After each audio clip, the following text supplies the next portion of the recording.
Hello everyone, welcome to ज्ञान IQ। आप सभी का बहुत बहुत स्वागत है ज्ञान IQ में।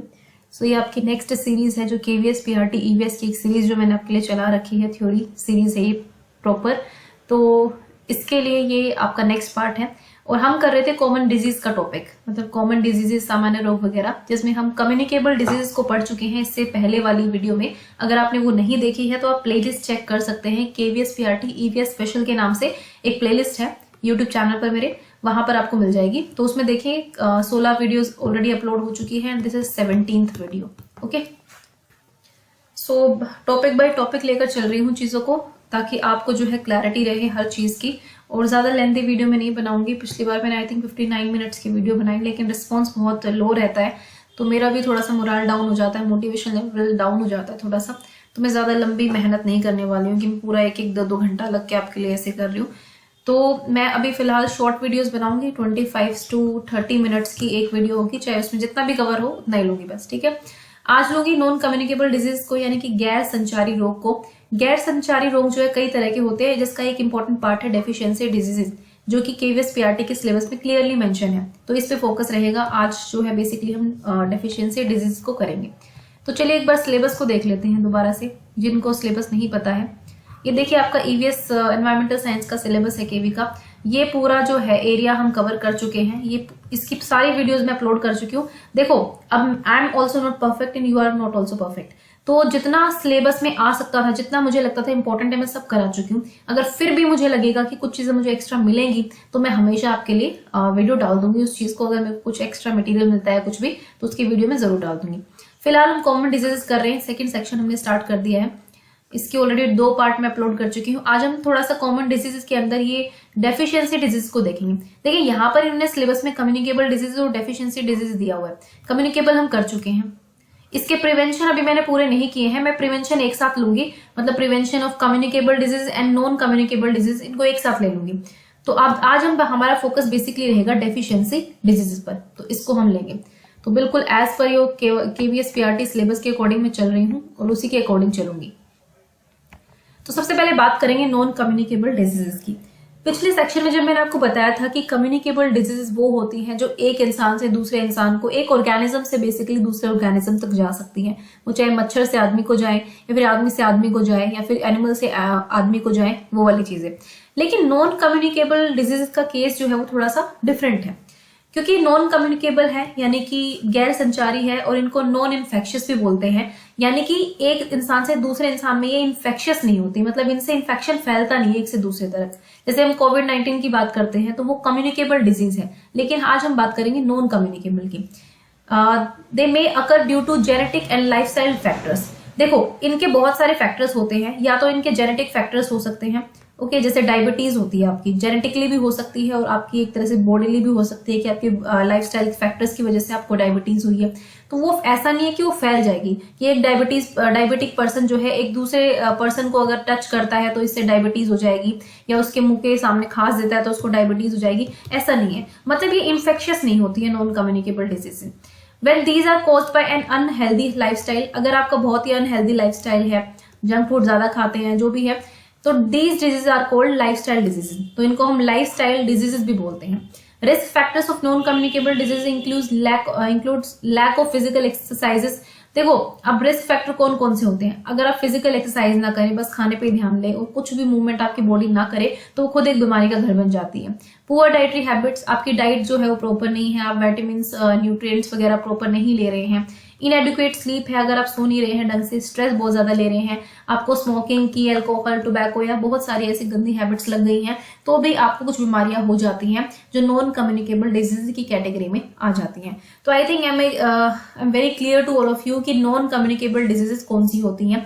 एक फैक्टर आपको याद रखना है कि ये नॉन इन्फेक्शियस होती हैं, जो एक इंसान से दूसरे इंसान में नहीं फैलती हैं। और ऐसी जितनी भी बीमारी आपने सुनी है जो नहीं ऐसे फैलने वाली नहीं होती, वो ऑब्वियसली सारी नॉन कम्युनिकेबल डिजीज के अंदर आएगी। अब इसके भी कुछ टाइप्स हैं।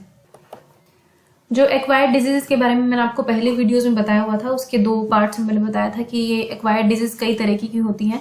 तो इनमें ही एक टाइप नॉन कम्युनिकेबल और नॉन इन्फेक्शियस डिजीज होती हैं। और नॉन इन्फेक्शियस या नॉन कम्युनिकेबल डिजीज के अंदर भी बहुत सारी टाइप्स होती हैं। इसमें पहली टाइप है डेफिशिएंसी डिजीज, और मैं कहूंगी सबसे इंपॉर्टेंट टाइप है ये। यही आपके सिलेबस का मेन पार्ट है, तो ये हमें बहुत अच्छे से करनी है। उसके बाद है degenerative disease, metabolic disorders, uncontrolled growth of tissues और एक्सीडेंट्स के द्वारा या फिर कोई मिसहैपनिंग हो जाती है किसी के साथ, तो उसके अलावा जो बीमारियां होती है वो सारी भी आपकी नॉन कम्युनिकेबल के अंदर आती हैं। तो आज हम पढ़ने वाले हैं डेफिशिएंसी डिजीज को। तो बिना देरी किए हम स्टार्ट करेंगे इसी को। आई थिंक जो आपको एक क्लासिफिकेशन तो समझ में आ गया होगा अब तक जो मैंने आपको बताया है कॉमन डिजीज का, तो वो क्लासिफिकेशन अगर आप जान लेते हैं तो काफी चीजें आपको पता चल जाती हैं। अब देखिए डेफिशिएंसी डिजीज का मतलब क्या होता है। डेफिशिएंसी का मतलब होता है किसी चीज की कमी, यानी कि आपके शरीर में कुछ ऐसी चीज होनी चाहिए, जैसे कुछ बैलेंस, हम बैलेंस डाइट की बात करते हैं, हम न्यूट्रिएंट्स की बात करते हैं, असेंशियल न्यूट्रिएंट्स यानी कि जो न्यूट्रिएंट्स हमारे शरीर को चाहिए ही चाहिए। जैसे पानी के बिना हम जिंदा नहीं रह सकते, पानी की कमी शरीर में होगी तो उससे भी कोई बीमारी होगी, खाना नहीं होगा तो भी बीमारी होगी। तो बेसिकली जब किसी चीज की कमी हो जाती है हमारे शरीर में और उस कमी के कारण जो बीमारियां हो जाती हैं उनको हम डेफिशिएंसी डिजीजेस बोलते हैं। हम बचपन में बहुत पढ़ते आए हैं, विटामिन डी की कमी होगी, विटामिन ए की कमी हो गई, विटामिन सी की कमी होगी। बेसिकली हम विटामिन को ज्यादा याद रखते हैं, है ना। जैसे तो विटामिन की जो विटामिन या विटामिन कुछ भी कह लो, है ना, कई जगह विटामिन बोलते हैं, कई जगह विटामिन बोलते हैं, जो भी है। तो कुछ ना कुछ जो हमारे शरीर में जो जरूरी न्यूट्रिएंट्स होते हैं, अगर उनकी वजह से हमें कोई बीमारी होती है तो उसको हम बोलते हैं डेफिशिएंसी डिजीज, यानी कि कमी से होने वाले रोग। The lack of certain essential substances in a diet, for example, जैसे कि एग्जाम्पल है आपके प्रोटीन हो गए, वाइटामिन हो गए, मिनरल्स हो गए। तो ये सारी चीजें जो है हमारे शरीर को चाहिए होती हैं और इनको पाने के लिए हम खाना ही खाते हैं। ऑब्वियसली खाने में बहुत डिफरेंट वैरायटी ऑफ फूड खाते हैं और इसीलिए हम खाते हैं ताकि हमें बीमारियां ना हो। तो इनके बारे में हम पढ़ेंगे डिटेल में। बेसिकली जो विटामिन का पार्ट है वो बहुत ज्यादा इंपॉर्टेंट है, मिनरल्स भी काफी इंपॉर्टेंट है। तो विटामिन की कमी से कौन सी बीमारियां होती हैं हम उनको आज पढ़ने वाले हैं। सो सारा मैं कवर नहीं कर पाऊंगी एक वीडियो में, इसलिए मैं इसको भी 2 पार्ट्स में रखूंगी, क्योंकि सारा करूंगी तो बहुत लेंथी वीडियो हो जाती है। और लेंथी वीडियो का प्रॉब्लम यही है कि ना तो आप लोग देखते हैं, फिर मेरा इंटरेस्ट बिल्कुल ही खराब हो जाता है इस चीज में कि इतनी मेहनत करो यार और फिर कोई देखता नहीं है। मतलब हाँ, कुछ बच्चे हैं, मैं सभी के लिए नहीं बोल रही हूँ, कुछ बच्चे हैं जो बहुत रेगुलरली देखते हैं, है ना। लेकिन बात यह है ना कि आप एक इतने बड़े प्लेटफॉर्म पर जब मैं चीज डाल रही हूँ, इतने सब्सक्राइब करके बैठे हैं लोग, फिर डिमांड भी सबकी बहुत ज्यादा आती है, लेकिन जब देखते नहीं है तो बहुत बुरा लगता है। सबसे पहले बात करेंगे विटामिन से होने वाली डेफिशिएंसी डिजीजेस की, यानी कि विटामिन की कमी से होने वाले रोग कौन कौन से होते हैं। देखिए विटामिन क्या होते हैं। बेसिकली माइक्रो न्यूट्रिएंट्स होते हैं, बहुत ही सूक्ष्म पोषक तत्व कह सकते हैं आप। न्यूट्रिएंट्स को बोलते हैं पोषक तत्व हिंदी में। तो बहुत ही जो छोटे छोटे पोषक तत्व होते हैं जिनके शरीर को सूक्ष्म मात्रा में उपापचय के लिए आवश्यकता होती है। मेटाबॉलिज्म यानी कि मेटाबॉलिज्म के लिए उनको बहुत ही ज्यादा आवश्यकता होती है विटामिन की for our bodies metabolism. Metabolism क्या होता है। देखिए जितना भी हमारा प्लांट हो गया, एनिमल्स हो गए, इनका अपना एक मेटाबॉलिज्म होता है। जिस बेसिकली मेटाबॉलिक प्रोसेस क्या करता है कि आप जो खाना खाते हो उसको एनर्जी में कन्वर्ट करता है और आपको हेल्प करता है कि आप ग्रो करें, आप बढ़ें। तो ये हमारे शरीर का मेटाबॉलिज्म होता है। और मेटाबॉलिज्म जो है वो मेंटेन करने के लिए हमें विटामिन की जरूरत होती है। अगर मेटाबॉलिज्म हमारा स्ट्रॉन्ग नहीं होगा तो हमारी बॉडी ग्रो कैसे करेगी, वो बीमारियों को घर बनती चली जाएगी। सो इसके लिए विटामिन बहुत ज्यादा एसेंशियल होते हैं और ये माइक्रो न्यूट्रिएंट्स होते हैं, यानी कि सूक्ष्म पोषक तत्व होते हैं। Broadly vitamins are categorized as water soluble and fat soluble. तो कुछ ऐसे विटामिन्स या विटामिन होते हैं जो पानी में घुल जाते हैं, जबकि कुछ ऐसे होते हैं जो फैट सोल्यूबल होते हैं। मतलब कुछ जो है फैट के साथ घुल जाते हैं शरीर में और कुछ जो है वो पानी के साथ घुल जाते हैं। तो इस तरह से बेसिकली विटामिन 2 टाइप के होते हैं। Water soluble vitamin are B complex and C, whereas fat soluble vitamins are A, D, E and K। अब ये भी चीज आपको याद रखनी है कि जो वाटर सोल्यूबल होते हैं वो होते हैं B और C। तो विटामिन अगर हम B और C की बात करें तो ये आपके पानी में घुल जाते हैं, ओके। और अगर इनके अलावा जितने भी बच गए आपके A, D, E, K, ये सारे कितने होते हैं, ये क्या होते हैं, फैट सोल्यूबल होते हैं। तो इस पूरे डिस्कशन से आपको कई चीजें पता चली हैं। पहली चीज तो ये कि विटामिन जो है हमारे मेटाबॉलिज्म में हमें हेल्प करते हैं। दूसरी चीज ये कि विटामिन को हम 2 तरह से कैटेगराइज कर सकते हैं, फैट सोल्यूबल और वाटर सोल्यूबल। तीसरी चीज ये कि वाटर सोल्यूबल होते हैं बी और सी विटामिन, और अगर फैट सोल्यूबल की बात करें तो ए, डी, ई और के विटामिन, ओके। सो ये था विटामिन के बारे में। अब अगर हम बात करें विटामिन से होने वाली कमी, तो हर एक जो विटामिन होगा, विटामिन ए, बी, सी, इन सब की कमी के बारे में आपको अलग अलग से बताऊंगी। अब देखो विटामिन ए की कमी से क्या क्या हो सकता है। बेसिकली विटामिन ए जो है वो किस किस में होता है पहले ये जान लीजिए। एक तो ग्रीन लीफी वेजिटेबल्स में, पालक हो गया, धनिया हो गया, या फिर आपका मेथी हो गया, बथुआ हो गया, नहीं चुलाई हो गई, ये सारी जितने भी ग्रीन लीफी वेजिटेबल्स होते हैं इससे आपको विटामिन ए मिलता है। कैरेट एक बहुत ही इंपॉर्टेंट सोर्स है विटामिन ए का। गाजर अभी भी आपको खानी चाहिए, सर्दियों के मौसम में आती है। उसके अलावा पंपकिन यानी कि कद्दू, tomato, milk, butter, cheese, egg, yolk, cod liver oil, fish, meat, fruits, mango हो गए, पपाया हो गया, ऑरेंज हो गया, इन सब में विटामिन ए होता है और ये बहुत ज्यादा जरूरी होता है बॉडी के लिए। It results mainly from low intake of vitamin A rich diet such as, sorry ये थोड़ा सा आपका गलत हो गया, नहीं ठीक है। ये बेसिकली इसमें ये बोला गया है कि अगर आप ये विटामिन ए से रिच जो खाना है अगर आप इसको नहीं खाते हैं, ये सारी चीजें नहीं खाते हैं, तो आपके शरीर में विटामिन ए की कमी हो सकती है।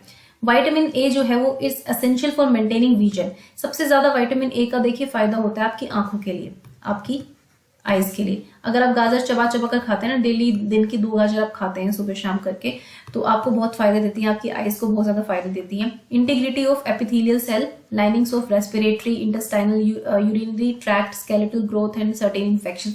तो भाई यही है कि जो आपकी क्या बोलते हैं एपिथेलियल सेल होती है आपके शरीर के ऊपर होती है, कोशिकास्तर बोलते हैं इसको बेसिकली, तो इनके लिए बहुत ज्यादा जरूरी होता है। और यहाँ पे और भी सारी चीजें लिखी हुई हैं, हिंदी इंग्लिश में पढ़ लेना, ठीक है, जैसे कि श्वसन, आंतो और ये सकंकाल वृद्धि और कुछ संक्रमणों के उपकाल कोशिकास्तर की खंडता बनाए रखने के लिए विटामिन ए की बहुत ज्यादा जरूरत होती है। तो बेसिकली हमने इस से एक तो ये देखना है कि हम विटामिन ए रिच सोर्स कौन कौन सा होता है, कई बार ये भी पूछ लिया जाता है क्वेश्चन में, और फिर आपको ये ध्यान में जरूर रखना है कि इससे होने वाली बीमारियां कौन सी है। तो मैंने बताया कि विजन के लिए बहुत ज्यादा जरूरी होती है, तो अगर विटामिन ए हम कम लेंगे तो उससे हमारी दृष्टियों पर कुछ ना कुछ तो इफेक्ट पड़ेगा। सो विटामिन ए से होने वाली डेफिशिएंसीज, मतलब विटामिन ए की कमी से होने वाली डेफिशिएंसी डिजीज भी बहुत सारी होती हैं, लेकिन इसमें जो मेन होंगी मैं आपको वही सब बताऊंगी। विटामिन से होने वाली डिजीजेस का देखिए बात यह है कि आपके एग्जाम में जो है कुछ बहुत कॉमन पूछी जा सकती हैं। कॉमन मीन्स उनके दूसरे नाम से या क्वेश्चन को डिफरेंट टाइप से प्रेजेंट करके, लेकिन जो इंपॉर्टेंट सेक्शन है मैं वही चीजें कराऊंगी। ऐसा नहीं है कि अब मैं इसके बिल्कुल डीप में घुस जाऊंगी, क्योंकि वो तो साइंस की एक अलग लेवल की बात हो जाती है। सो सबसे पहले मैंने जैसे कि बताया आपको कि आइज के लिए विटामिन ई बहुत जरूरी होता है, तो आइज पर बहुत ज्यादा गहरा असर होता है अगर आप विटामिन ए जो है सही मात्रा में नहीं ले रहे हैं। तो इससे जो पहली एक चीज होती है, इसकी सिचुएशन आती है, वो होती है ज़ीरफ्थैल्मिया।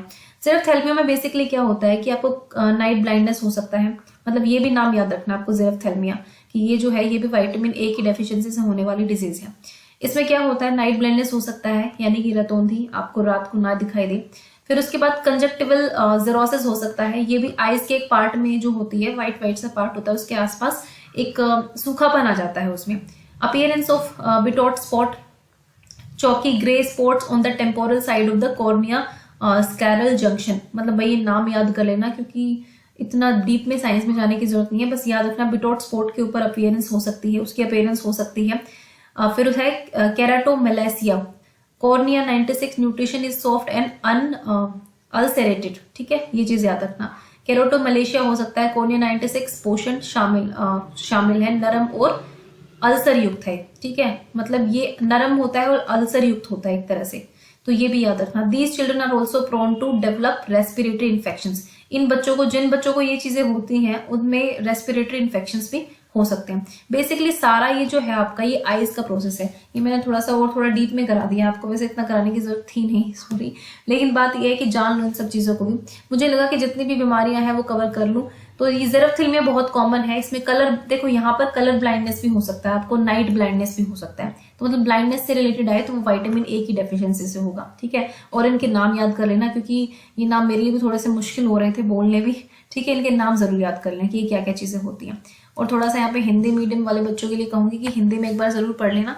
वैसे ये गूगल ट्रांसलेट के थ्रू मैंने किया है ट्रांसलेट, बट फिर भी अगर आपको लगता है कि इसको हिंदी में कुछ और बोलते हैं तो एक बार सर्च जरूर कर लेना। तो विटामिन ए के बारे में हमने देख लिया कि इसकी डेफिशिएंसी बेसिकली आपको आइज की प्रॉब्लम होती है। उसके बाद बात करेंगे विटामिन बी की डेफिशिएंसी की। सो देखिए बी जो है complex group of vitamin are. अब बी में सिर्फ विटामिन बी की बात नहीं होती, यहाँ पे B1 होता है, B2 होता है, B6 होता है, B12 होता है, फॉलिक एसिड भी होता है, नियासिन भी होता है, ये सारी चीजें होती है विटामिन बी के अंदर। विटामिन बी आपको मिलता किस किस से है? बेसिकली एग से, मिल्क से, चीज से, और ठीक है मीट से भी मिलता है आपको, फिश से भी मिलता है। तो ये सब जो है विटामिन बी के रिच सोर्सेस होते हैं। अब हमारे लिए इम्पोर्टेंट ये है कि विटामिन बी से होने वाली बीमारियां कौन कौन सी हैं। तो मैंने यहाँ पे सबको अलग अलग से वो किया है आप लोगों के लिए कि आपको अलग अलग से पता चल जाए, क्योंकि ये पूछ ली जाती है एग्जाम्स में। देखिए यहाँ पे जैसे B1 है, यहाँ पे B2 है, यहाँ पे B3 है। तो ये सारी डिजीजेज हैं जो साथ साथ इनसे रिलेटेड हैं। जैसे B1 की कमी से थायमिन डेफिशिएंसी, अगर थायमिन की डेफिशिएंसी हो जाए तो आपको दो डिजीज हो सकती हैं, एक है बेरी और एक है रैंडिक्स, इसको मुझे पढ़ना नहीं आया है, एनसेफेलोपैथी। ठीक है, एक ये बीमारी होती है। तो ये दोनों बीमारियों के नाम याद रखने हैं आपको कि B1 से होते हैं, थायमिन डेफिशिएंसी है ये, और इसमें बेरी और ये वाली बीमारी है। इनके नाम याद कर लो कि ये बहुत इंपॉर्टेंट है। फिर B2 पर चलते हैं तो राइबोफ्लेविन डेफिशिएंसी होती है। इससे क्या होता है? एंगुलर स्टोमेट्रिसिस हो जाता है, चेलोसिस होता है, ग्लोटिसिस होता है, ग्लोसिटिस हो सकता है। ठीक है, ये नाम याद कर लो इन सब चीजों के। तो ये सब B2 की कमी से होते हैं। उसके बाद है B3 की बात, तो नियासिन डेफिशिएंसी होती है। इसमें बेसिकली पेलेग्रा होता है which is characterized by 3DS, dermatitis. देखो ये जितने भी टर्म्स है ना, ये थोड़ी सी मैंने थोड़ा एडवांस लिया है। बेसिकली सच बताऊं तो आपको मैंने एडवांस इसलिए लिया कि मैं चाहती तो आपको सिर्फ ये कह देती भाई बी से होती है, बेरी से ये, लेकिन मुझे लगा कि B1, B2, B3 का अगर मैं अलग से क्लासिफिकेशन करूंगी तो ये आपके लिए बेनिफिशियल होगा। आपको यहाँ पे करना कुछ नहीं, आपको बस इन बीमारियों के नाम याद करने हैं और ये याद करना है कि कौन सी विटामिन बी से कि कौन से टाइप से होती है। आपके लिए इतना जानना ही जरूरी है, इससे ज्यादा डीप में आपसे नहीं पूछा जाएगा ईवीएस में। ओके, सो कंफ्यूज मत होना कि नहीं इनके बारे में और पढ़ना है कि ये क्या बीमारी है, क्या बीमारी है। बस थोड़ा पढ़ना है तो आप गूगल कर सकते हो या जो भी है। याद रखना जैसे B3 से ये 3 होती है। ठीक है, डिमेंटेरिया, डायरिया का तो आप सभी को पता ही है। सो ये याद करना। बेरी बहुत इंपॉर्टेंट है, याद रखना ये B1 से होती है और थायमिन डेफिशिएंसी होती है ये। उसके बाद नेक्स्ट चलेंगे विटामिन बी की डेफिशिएंसीज पर ही हम। नेक्स्ट है B6। ठीक है, B6 की कमी से कौन सी डेफिशिएंसी होती है? तो ये है आपकी पायरिडॉक्सिन की कमी। ठीक है, pyridoxine deficiency is observed in those taking anti TB drug. तो जो एंटी टीबी ड्रग्स लेते हैं, यानी कि जो टीबी की बीमारी से जूझ रहे होते हैं, टीबी की कुछ डॉट्स मिलती हैं आपको, वो हर हफ्ते दवाइयां लेनी पड़ती है, 7 से 8 दवाइयां होती है। तो जो लोग लेते हैं इनको, उनको डेफिशिएंसी होती है इस सब्सटेंस की और उस वजह से आपको जो है ये बीमारी हो सकती है। उसके बाद है folic acid. Folic acid deficiency से क्या होता है? इसमें बेसिकली मैग्लोब्लास्टिक एनीमिया या फिर डायरिया होता है, और ये एनीमिया की शिकायत जो है विमेन में ज्यादा होती है। ठीक है, लेडीज में ज्यादा होती है, और डायरिया भी आपको हो सकता है इससे अगर आपके शरीर के अंदर फॉलिक एसिड की कमी होती है। और फॉलिक एसिड की कमी जो है काफी महिलाओं में पाई जाती है। तो याद रखना कि ये विमेन को काफी इफेक्ट करती हैं और उनको एनीमिया की शिकार वो हो सकती हैं इससे। नेक्स्ट है B12। ठीक है, B12 में ये साइनोकोबालामिन, ये एक डेफिशिएंसी होती है। इस कंडीशन में क्या होता है कि the large nerve fibres of the spinal cord, जो रीढ़ की हड्डी होती है हमारी, आर क्या बोलेंगे इसको, डीमिलिनेटेड। ठीक है, डीमाइलिनेटेड। ठीक है, ये हो सकती है। B12 deficiency can lead to pernicious anaemia and infertility. और अगर इसकी कमी होती है तो बहुत ही ज्यादा घातक आपको एनीमिया हो सकता है और इससे इनफर्टिलिटी हो सकती है, यानी कि आप किसी चाइल्ड को बर्थ ना दे पाए। इस तरह की भी चीजें हो सकती है विमेन में। तो मैंने कहा कि ये दोनों फॉलिक एसिड जो हो गया या फिर ये हो गया, ये विमेन को ज्यादा इफेक्ट करती हैं। एनीमिया बेसिकली बच्चों को और विमेन को ज्यादा इफेक्ट करता है, ये आपने सुना भी होगा इसके बारे में। सो ये थी हमारी B1, B6 से होने वाली, फॉलिक एसिड से होने वाली। अब बी की खत्म हो चुकी है बीमारियां जो थी। अब हम बात करते हैं विटामिन सी की। विटामिन सी के बारे में हम सबने बहुत सुना है, क्योंकि कोविड-19 के टाइम पे हम बहुत सुन रहे थे कि विटामिन सी लेना है, सी लेना है, क्योंकि ये हमारी इम्यूनिटी को स्ट्रॉन्ग करता है। विटामिन सी के अंदर एस्कॉर्बिक एसिड होता है, ये आपको जानना है। इसकी डेफिशिएंसी से बहुत सारी बीमारियां हो सकती हैं। देखो विटामिन सी जो है बहुत सारे प्रोडक्ट में होता है, जैसे कि सबसे इंपॉर्टेंट में बात करें तो ऑरेंज जो आजकल के सीजन में भी है, लेमन हो गया, स्वीट लाइम हो गया, या फिर आपका आंवला हो गया, अमरूद हो गया, फ्रेश ग्रीन लीफी वेजिटेबल्स के अंदर भी आपको विटामिन सी मिलता है। और इवन जो बंद गोभी होती है उसके अंदर भी आपको विटामिन सी मिलता है। तो ये विटामिन सी रिच सोर्सेज होते हैं। तो इनकी बॉडी को बहुत इंपॉर्टेंट होती है, स्किन के लिए भी बहुत अच्छा होता है विटामिन सी, और इनकी बॉडी को बहुत ज्यादा जरूरी होती है। अभी किस लिए है? Formation and maintenance of collagen. देखो कोलाजन बनता है हमारे शरीर में, इसको मेंटेन रखना बहुत जरूरी है। तो ये विटामिन सी से ही होता है। जो हमारी ब्लड वेसल्स को सपोर्ट करता है, हमारे जो कनेक्टिव टिश्यू होते हैं, जो एक टिश्यू को दूसरे टिश्यू से कनेक्ट करते हैं, इनको एक सेल को दूसरे सेल से कनेक्ट करते हैं, कनेक्टिव टिश्यू जो हो गए, बोन्स होंगी, कार्टिलेज होगी, इन सब के लिए विटामिन सी बहुत ज्यादा जरूरी होता है।